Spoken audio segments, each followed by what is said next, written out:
Kuelewa maambukizi ya mfumo wa mkojo, dalili na jinsi yanavyojisikia. Maambukizi ya mfumo wa mkojo au UTI ni maambukizi katika mfumo wako wa mkojo. Mara nyingi UTI husababishwa na bakteria wanaozaana katika mfumo wa mkojo. Mfumo wako wa mkojo unajumuisha figo, mirija ya mkojo, kibofu cha mkojo na njia ya mkojo. Mara nyingi UTI huathiri kibofu cha mkojo na njia ya mkojo.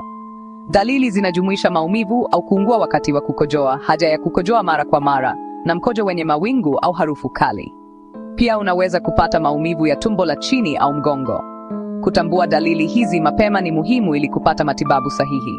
Ikiwa haitatibiwa, maambukizi yanaweza kusambaa hadi kwenye figo, ambayo ni hatari zaidi. Utambuzi wa mapema na matibabu ni muhimu ili kupona haraka.